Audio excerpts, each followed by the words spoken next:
Welcome to the Intentional Success Podcast, where we unpack the top strategies, explore business trends, and drill down into best practices to help your live events production business grow and scale on purpose. I'm your host, Tom Stimson. In today's podcast, I want to share some fresh insights on an old nemesis, outsourcing. Hey, welcome back to the podcast. Today, I want to talk about outsourcing, and you've heard me talk about it before, but when I bring up outsourcing at management teams, very often I get that cringy moment. I get that look, sometimes from management, sometimes from the owners. And it just reminds me that so many people still have an ooky feeling about outsourcing, about something disingenuous about it. Matter of fact, I had a conversation with the CEO of a company the other day that says, well, my team gets pretty militant about the idea of marking up labor, that, we shouldn't be making a lot of money on labor. That devalues labor. And I'm going, man, there's a lot of baggage out there about outsourcing and about making money in general. And I think the two go hand in hand. So look, outsourcing gets a bad rap, right? But think about it. Somebody hired you. If you're listening to my podcast, you're a supplier. I mean, that's what we're all about, right? We sell to end customers. We sell to agencies. We are outsourcing. So when you outsource, how is that a bad thing? Because you were outsourced to begin with. And there's a lot of arguments, but the buck stops here. People come to us because we're the last line that, we should never outsource. They're going to get the best value, which is why I think outsourcing does get a bad rap. And I want to unpack that today, because misplaced ideas of what value is and where value is created is part of the challenge that we have to overcome here. So this often comes up when we're talking about people, like, having technicians on your staff instead of outsourcing technicians. And it's that perception that somehow placing somebody on your payroll magically transform them into something better. I mean, is that what really happens? Or is it just something that we're telling ourselves? So let's start here. Let's start with the fundamental question. Is all outsourcing bad? Is all insourcing good? Same question, other way around, right? This is binary. Is it all good? Well, of course not, Tom. That's not how it works. That's not a rational question. I get that. But I'm asking that because we need to understand what the balance is between what part of outsourcing is good. When does outsourcing become good? When does outsourcing become bad? Right? Is there a rational argument against outsourced equipment, people, or services other than the anecdotal, oh, there was this one time when we hired somebody and it didn't work out, therefore we don't hire anybody anymore? Okay. We're not going to manage from anecdotes. Anecdotes don't help us. So extreme examples, binary choices, aren't practical or even typical to this discussion. Outsourcing, or the need to outsource, is normal in our industry. So why not be better at it? Okay. Why not be better? It's nearly impossible to run a profitable live event production company and not outsource. No one never outsources. They may outsource infrequently, but the fact is we're all going to have to outsource something. Yet the bad rap persists, even though this thing that we need, that's important and vital to deliver the services that we promised, not all outsourcing is bad, is it? I think it says more about the people who complain about outsourcing and really the supply chain in general than it does about the practice. So if you've had bad experiences with the supply chain outsourcing, that doesn't mean that outsourcing is bad. It just means you need to do something about your relationship with the supply chain, because complaining about the supply chain is like complaining about the weather. It just is. You still have to deal with it. You still have to fulfill this need in your order. So I think I've heard, well, there's not enough time to tell you all the reasons I've heard about why outsourcing is not good or not ideal or why we shouldn't do it. but I want to explore some of the bigger themes that come up the most often. And let's see which parts of are true, and some of these things are true, and which we need some rethinking, right? Now, when we do stuff like this, when we're trying to, get our head around things and battle the binary argument, all outsourcing is bad. That's a binary argument. We use the why methodology. We ask why 5 times. Okay, if we ask why 5 times, we're going to get to the fundamental issue, whatever it is. For instance, why don't you like outsourcing? Well, anecdote, we hired this guy and he did not represent us well. Well, why? Well, I guess we didn't set expectations. Huh. Why? Well, we didn't think we needed to. I mean, he should have been a professional. Huh. Why? Well, I guess we lack experience. I mean, we keep talking about a training plan or a worker agreement. Why? Well, because we're too busy. We don't, we get started and we just run out of time. There we go. We ask why 5 times. We don't like outsourcing because we're too busy to figure out how to do it well. And that's fair. That's legitimate. But more importantly, it's honest. Okay. We're away from the binary, anecdotal arguments. And now we're talking about something that's honest and true that we can now deal with. We're always too busy for that. Great. So one of the reasons you are too busy is that you take on work beyond your capacity, which is human, which is normal. But then if you're refusing to outsource, you're making your team more busy. You're probably burning them out. You're reducing their capacity to even consider taking on projects that would make you better at something because they need some downtime. They need some processing time. And even with this knowledge, many owners and managers are still against the idea. And this is where it gets fun, on principle. So what are the principles that we're applying to make outsourcing the bad guy, right? The number one principle we apply, the argument always begins with, we see the cost. Okay. On a call the other day, one of my oldest clients, great folks, took my recommendations about doing some labor cost analysis, quickly found out that they were selling labor at $800 a day, buying labor at $800 a day. Owner recognized that was a problem. He didn't blame outsourcing for the problem, right? He said, we're not selling correctly because our cost base is at $800 and we're selling at $800, so we're not paying attention to our costs. We have a selling problem. Great. But, when we look at the numbers, it tells us, where the value is being created or not being created. So the first thing we need to do when we talk about outsourcing in the negative, when we use the pejorative, oh, you're outsourcing that, is do you actually understand your costs, right? Are your cost assumptions correct? Which is a bigger question than understanding your costs. A lot of people think they understand their costs, but they're using incorrect assumptions to get there. And I'll give you an example. So maybe you would regard outsourcing differently if you knew what it costs you when you don't outsource, right? You ready for the exercise? Here I am. I'm going to do math on a podcast, which sounds insane. I wish I had a whiteboard right now, but let's do a quick example here. Review your internal cost before you make judgment statements about what things cost externally. So we can complain that, hey, we're used to paying $500 a day and now it costs $800 a day to get a qualified freelance technician to do whatever. Okay. I can be judgy. I can be grumpy about that. But the fact is that is a data point. What are you comparing it to? Well, we're comparing it to our internal costs. Awesome. What's your internal cost?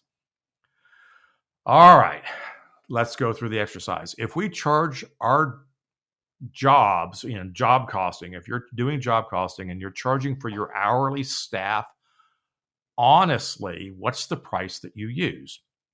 Now, I always argue that you should always use replacement cost, not the actual cost of the individual who's on your staff.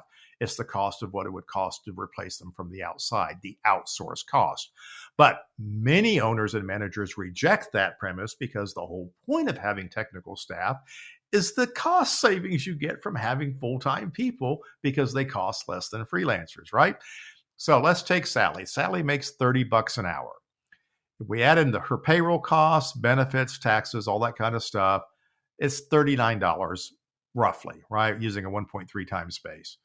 So now it's an easy argument that that's actually less than what you're paying your staffing brokers right now for an unskilled worker. And Sally is a smart person and she's trained and she knows how to do a lot of things. So she's a great value. We need more Sallys, right? That makes sense. However, what is her real cost? Well, we just did the math, Tom. It's $39 an hour. So best case scenario, right? Sally's hourly cost is the sum of all of her annual costs, including benefits, okay, divided by the number of billable hours she works. So if Sally spends time in the warehouse prepping shows, reorganizing her show kit, attending meetings where she is not billable, okay, and most of that time is unbillable in most companies, it never hits the job cost, okay, that's still part of her cost basis. So we have to account for that cost by taking her total annual compensation, including overtime, including benefits, dividing that by her billable hours to get the blended cost rate. For example, if Sally worked 2,300 hours and worked 1,800 billable hours, so that's a 78% utilization rate, right? She cost her employer $95,000, figuring in overtime and benefits, making her blended cost $95,000 divided by 1,800, which is $52.50 an hour. Now, she may still be a great deal, right? Because she's trained. We trust her. She knows our systems. Customers like her. And if I went to an agency to hire somebody to replace her, they would cost more. And I agree. All of those things add value to your business. But the question is, what are you actually charging for Sally? Well, we charge $90 an hour. Okay. So $90 an hour, 1,800 billable hours. Did you even charge for overtime? You probably didn't. Not enough to make a difference. We're going to leave it off, right? You paid her overtime, but you weren't charging overtime. So 90 times 1,800 is $162,000 of income. That's a 41% profit margin on Sally. Yay, team. Is that better than a freelancer? Okay, let's do the math. If you hired a freelancer for $60 an hour at 1,800 hours, that's $108,000. Yeah, seems like we're getting a good deal here, right? So having Sally on staff makes economic sense as long as the utilization rate is high enough. So my question for you is, do you actually know what your utilization rate is on your hourly direct employees? And if you don't, that's the math that you need to be doing, okay? Because that's what we need to be looking at to determine whether or not we should be outsourcing and at what price we should be outsourcing and what should we be charging our customers. Because I'm going to argue that $90 an hour for Sally is too low in the current marketplace. If I'm having to pay $60 an hour for a freelancer, yeah, I'm eking by. But if I'm having to pay $90 an hour for a freelancer, what should I actually be charging? So what the market rate tells us, what our cost basis is, should determine what our price is, not what our internal cost is.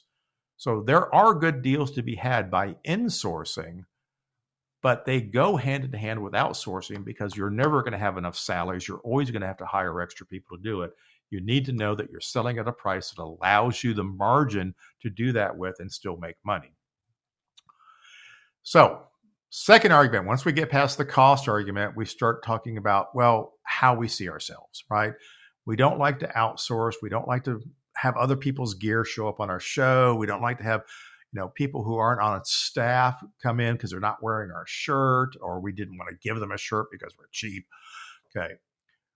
I've heard owners say many times that my value to my customer is that I own all of my own equipment. We employ all the people to do the shows, and we don't subcontract people because we want to make sure that we're controlling our image for our customer, which begs the question, if that's true, how can you hire full-time people to do it? I mean, what makes a full-time person suddenly qualified to reflect your image? Well, training, time, luck. Okay. Yeah, maybe it's a weak argument. But why is this valuable thing? Why is this idea that you are self-contained and you generally don't outsource? Why is that value? I mean, does it guarantee success? Does it increase the odds of your success? Well, maybe it does because you're not good at outsourcing. But if it does guarantee your success and that is your argument, then shouldn't you be charging a lot more money?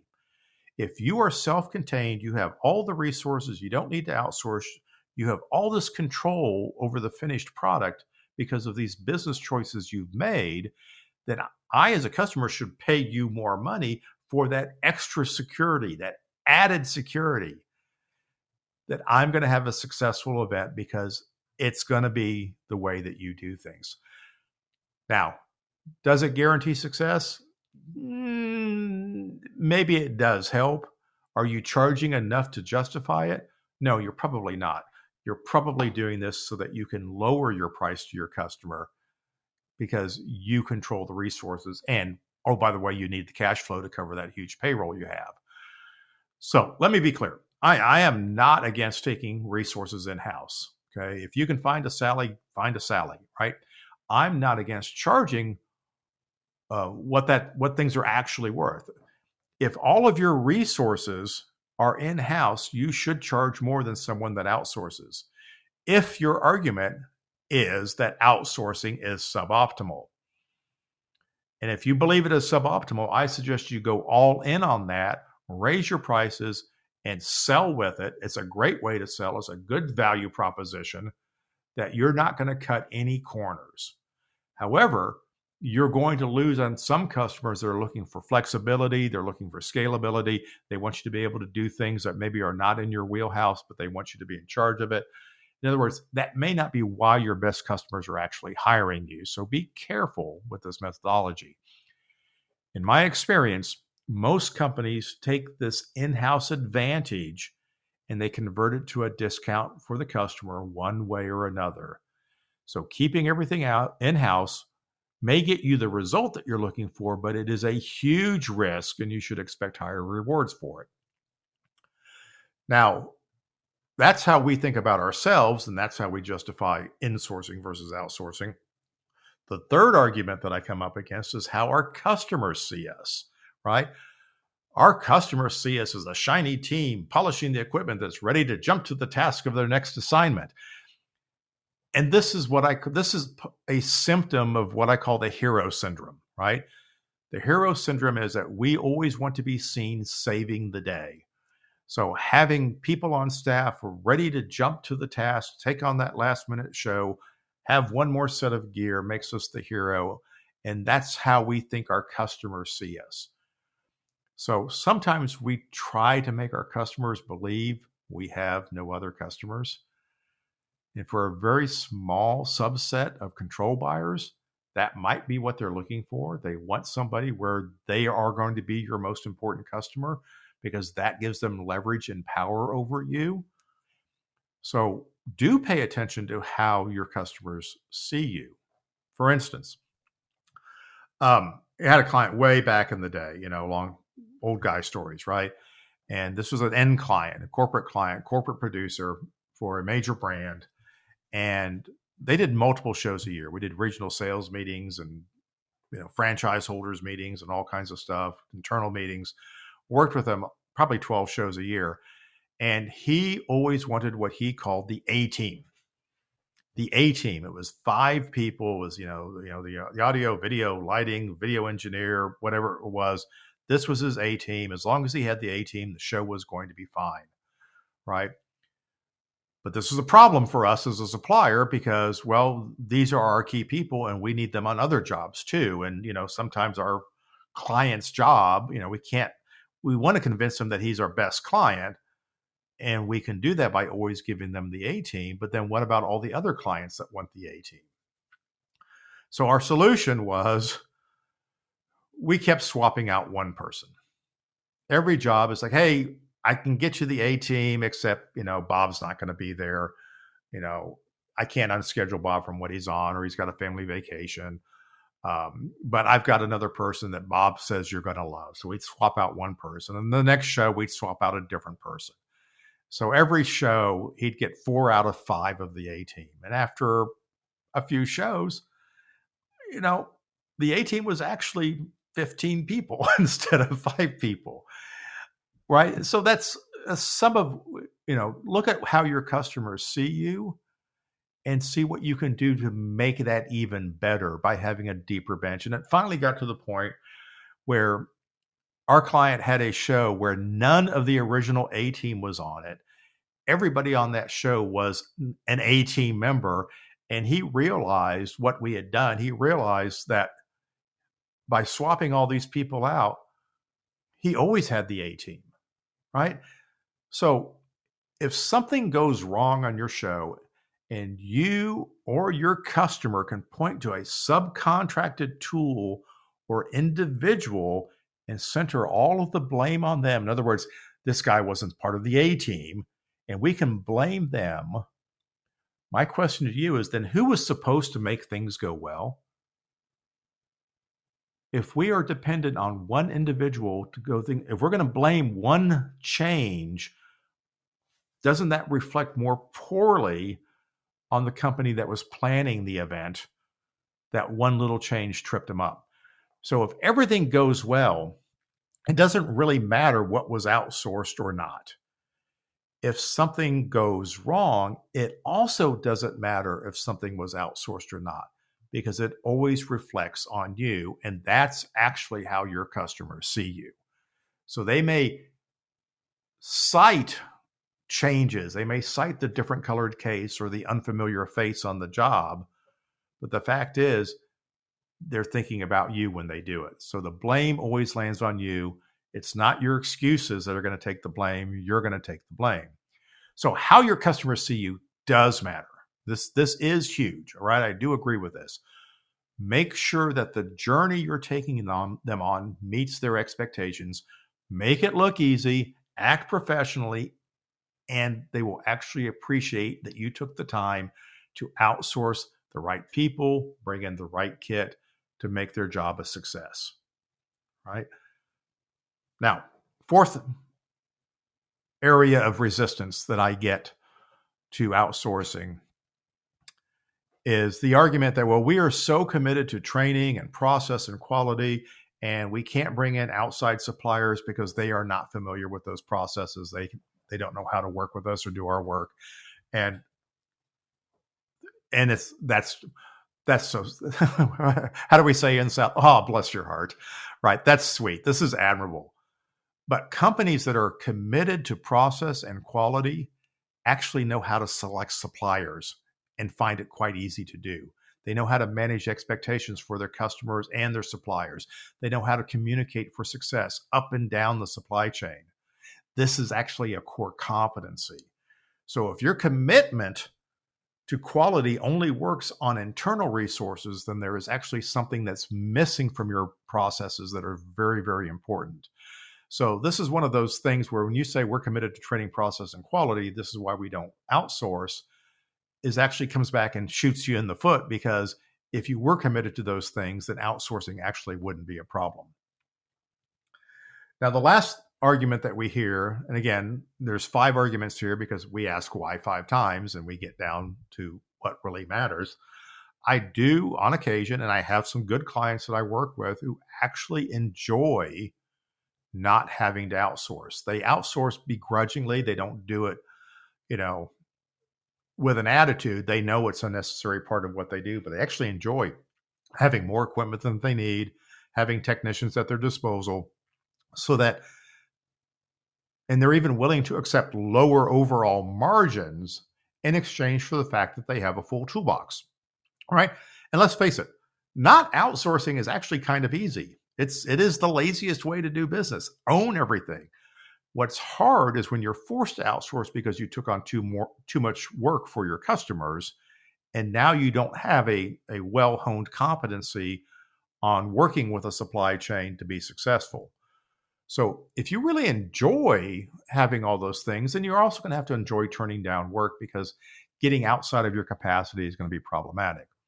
So as long as you can take on enough work at the right margins to support all the gear and people that you need year round, as long as you do that when you're busy and you don't resent paying for all that when you're slow, then really you don't need outsourcing, or you certainly don't need much of it. And if that's where you need to be, then I highly recommend saying embrace the fact that you enjoy a business model where you do not have to outsource as often, but that doesn't relieve you of the responsibility to be really darn good at outsourcing by having strong training, strong processes, strong quality control in everything that you do. Create the right expectations, communicate, manage, do the stuff that you're supposed to do, and you will enjoy that business even more. So, having said all that, not everybody's going to be all in on outsourcing, but it is a vital part of what we do. And I'm going to give you some tips on how to be better at outsourcing, because if that's all you take away from this is that, yeah, Tom, sounds like you were in our meeting again. You just described all the things that we talk about. Here's some practical things that you can do. Number one, if you're going to be good at outsourcing, remember that there is always someone better than you at what you do. I think highly of you. I know you could do a good job. I know you're proud of yourself and your people. There is always someone better than you, right? And if you seek suppliers that are not functioning at or above your level, then you care less about the job than you're actually telling yourself. Outsourcing should extend your quality. It should give you more reach. And good suppliers are priced accordingly. Outsourcing is not necessarily a profit center if you're trying to fulfill something you promised the customer that you would do. Find companies that are as good or better than you are, pay them accordingly. Which goes to point number two, which is you do get what you pay for, right? You say this about your customers, well, they didn't want to pay for that, so they get what you pay for. They hired those guys, you get what you pay for. If you choose not to outsource because of the cost, if you can't afford to outsource, then take a hard look at your pricing. Something is wrong, right? If the only argument you have against outsourcing is you're upside down on cost, you're the problem. Okay, you can figure out what it is. There is a pricing solution that will work for you, because it doesn't mean that all of your pricing is wrong. It means that some of your pricing is wrong. Let's figure out what it is and get you moving forward. The third tip, respect the channels. What are channels? Channels are buyers, right? Somebody has to pay retail. Someone gets to buy at wholesale, right? Not every vendor understands channels. Young freelancers just starting out don't understand channels. They don't understand that if they're working direct for the corporate client, they can get $1,000 a day. If they work for the producer, they're going to get $750. If they work for the staging company, they're going to get $600, right? Retail, resale, and wholesale. Know where you're doing business. And when you're buying, know what you're buying, right? And if you have a supplier who doesn't know where they fit into the supply chain, where they are in the channel, then you might need to keep looking for another supplier. Fourth thing, okay, to be better at outsourcing, I always say you need a deep bench, but you will not have a deep bench if you do not spread the love around. You need your supply chain more than they need you. Therefore, having more than one option for every need is very important. And once you start taking the easy way out and booking the same suppliers first all the time, this is our go-to person for that. This is our go-to company when we need this. The other suppliers will not have time for you. No one wants to be your last choice. Okay? If you're always calling somebody who's extremely qualified to work for you at the last minute for jobs because you've gone through everyone else on your list, that person is going to block your phone number. Okay? You want to be better at outsourcing? Spread that love around. Don't center it on a few individuals. So anyway, I hope that illuminates your perspective on outsourcing, gives you some stuff to think about, and that maybe you'll come at it with a fresh set of eyes. So good luck, and let me know if I can help you out. Thanks for listening. If you want to find out more about today's episode, go to trstimson.com/podcast, where you'll find the show notes, related links, and tons of other valuable resources. If you haven't already subscribed to the Intentional Success Podcast, please do so, and I'd greatly appreciate if you would rate and review the show. Also, if you think you might be a good fit to work together or want more information about the Stimson Group, I'd love to hear from you. Visit trstimson.com for more information.